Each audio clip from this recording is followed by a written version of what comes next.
Welcome to another episode of the Mind Takeaway podcast. We join you from Jardin Le Albardo, which is a Mediterranean garden in an area close to Denia in Spain. Yeah, so we're just walking through really peaceful garden, and as you can probably hear in the back, birds, waterfalls.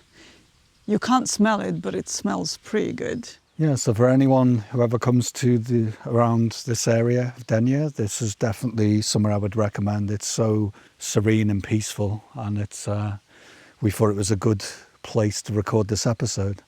So today we wanted to talk to you about integrity in leadership. And what we mean by that is it's really having a backbone. It's kind of having some kind of moral compass, so this could be aligned to how you lead your team. This can be aligned to, and it has to be aligned to your values, and this is how how you lead your team, how you lead the company, what kind of decisions you make, what directions you take. Even if you're a founder, what kind of product are you making? And so it is interesting to see that integrity comes from the space that it's opposite from fear and need. Integrity comes from the space of purpose and direction. So maybe we start with an example of why it's important to have integrity when it comes to having the responsibility of taking the lead.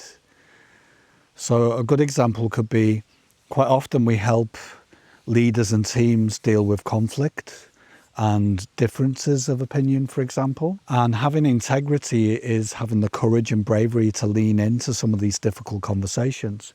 Because when you lead a team, or when you're leading an organization or an area of an organization, or part, a function or department, it's really important to make sure that when there are differences, when something needs to be resolved, that you lean into it, you don't ignore it. Because what happens is quite common for people to get fearful and comfortable, and then they just forget, well, not forget, but they avoid, like the plague, talking about these challenges because they get fearful. Like, what if I'm honest with this person and give them feedback so they can develop and grow? Maybe they won't like me anymore, or maybe it'll make it worse.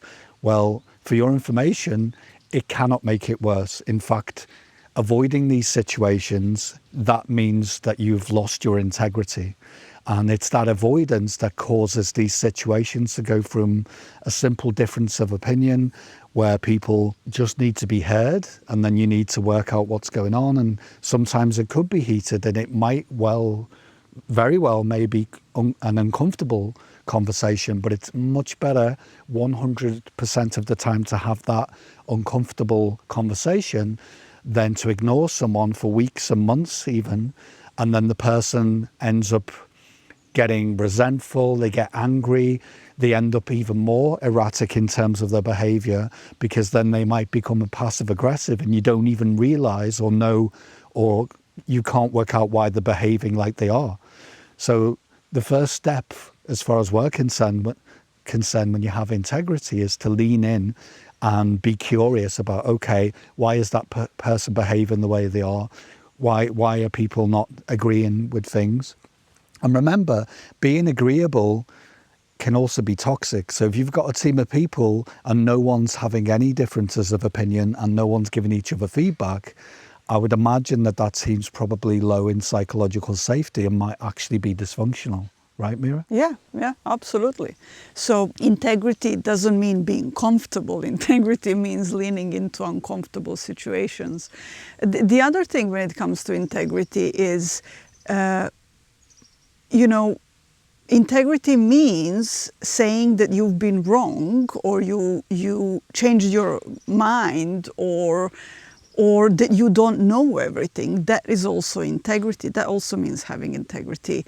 Because when we always need to feel right and that we've made a good decision, even though it's wrong, because that means that we feel comfortable. It means that we are also ignoring really important things, that we are not listening to other people, and that we are willing to go in a wrong direction just because it feels uncomfortable to say that I was wrong. So integrity means being able to say that I was wrong, being able to say that I don't know everything, and I would like to hear opinions of other people, and I need some help. That is also integrity. Yeah, that's a good point, because quite often it feels really uncomfortable to know that you've made a wrong decision. But obviously in that wrong decision, there's learning. And if you're willing to be a little bit humble and lean into that integrity of you being a leader, then it's really useful, and it will absolutely give you really good development, and it will absolutely serve you going forward if you just share with your team. And again, it's not oversharing, because you're not going to share, just to be clear, every single step that you misstep. You're not going to share that with your team.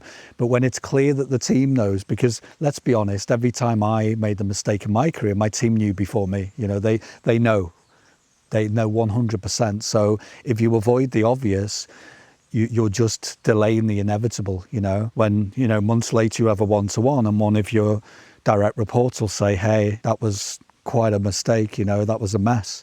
And then, you know, there might have to be apologies and oversharing. And, you know, so if you want to avoid that, you kind of take a deep breath and then you go, okay.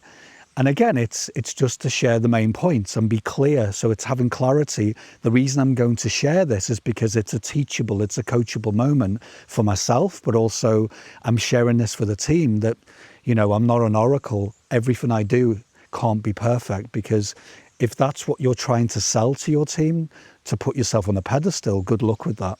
That will end in tears for sure.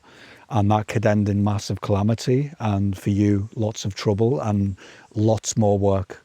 The other side of integrity as well, which is really tricky, and I guess the real reason why we wanted to make this episode, right, Mira, is that sometimes integrity and being the boss means that you've got to push back in a professional way and get curious about why have we gone in a certain direction as a company, because it might not be something that's good for the team. It might not be good for you. It might not even be good for the business going forward. It might be something that leads the company in the wrong area and gets them into trouble legally, or it causes a problem where you lose, you know, your customer base. And quite often in my career, there was moments when I felt really exposed, and it felt really risky to say to my line manager or someone more senior, hey, I'm not sure this is a good direction we're going in. Can we talk about it? And then, you know, thinking, oh, well, if I mention this, maybe I'll get fired. Maybe this will, you know, stall my career.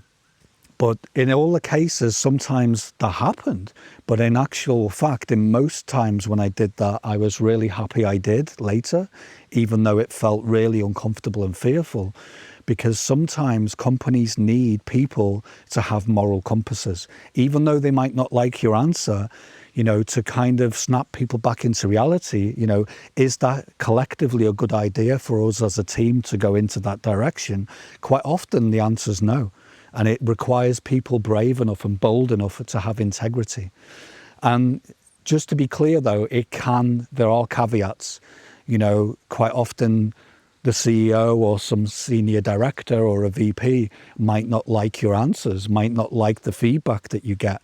But honestly, in my career, I would say on balance, I don't regret doing any of that. But there is the caveat that if you are going to be honest and have integrity, it may be that you end your career in that company. But then the question I would ask yourself, would you really want to be involved and have a long career in a company that's actually, you know, doing damage to the planet, or bullying their employees, or has low psychological safety, or your products are not serving the world? So really, with integrity, it's not always comfortable, and for that, as Peter said, we need bravery, and we need to know ourselves. We need to know our values. But that also, having integrity doesn't mean that you're always against everything. Having integrity means that you know when to speak and when to shut up and how to speak. So if you want to be able to have your integrity and communicate it in a non-threatening way, this is, maybe something to learn better communication and to learn how to lean into your feelings. So there is a lot to learn as well in how to do it in a better way. But from the other side, we've seen that people who are scared to voice their opinion, people that are scared when they see things going wrong to say something about it, people that do not act on their integrity, are also people who often end up with burnout, people that are often unable to set up boundaries. And so, from one side, so there is a nice balance of being able to communicate your value system and take action when it needs to, and also be able to put boundaries and keep integrity. Because, just the word integrity, isn't it?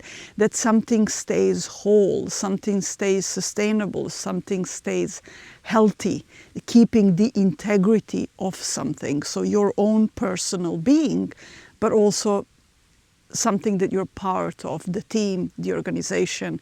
And as that, it leads to building trust with people and trust with your customers and trust with other organizations or teams very quickly. I just want to circle back to what you said, that when I mentioned there's a caveat to having a moral compass and having integrity, exactly what Mira said, that people who haven't stepped into bravery and been, showed their better self as a leader have ended up in higher stress, they've ended up in burnout. And actually, by making yourself small and just agreeing to everything you're told to do with no exceptions, or not pushing back when you know it's wrong, quite often, I would say in 90% of our clients, for example, where they've had that learning in their career, it's not led to something good. I can honestly say that. So when situations happen, it looks like playing small and just agreeing with everything just to be in the background feels safe. I get that. But quite often you are used as a puppet, as a pawn in a game, and there's a higher purpose. And usually the purpose for you in that case, if you have willful blindness and have your head in the sand, usually leads to, it definitely, in the examples that I'm thinking of, it didn't lead to people being promoted or having a blossoming career. It ended up being leaving too early, stress and burnout, and actually leaving the company because the door was slammed shut in their face. Yeah, and so the opposite, so the integrity is sometimes doing things that are uncomfortable, but opposite from that is stress and burnout and low self-esteem. So if you want to be able to express your integrity better, it is really working on ourselves, but also learning how to communicate and in a healthy way that people are listening to us. And what is really important is leading from clarity and not from fear. So as always, I hope this has been useful and interesting and it's got you curious. If you want to know more about having integrity in leadership and you want to be more aligned to your moral compass and try to do the right thing as much as you can, get in touch. We're more than happy to give you some support. Thanks for listening. Thank you. Bye. Bye.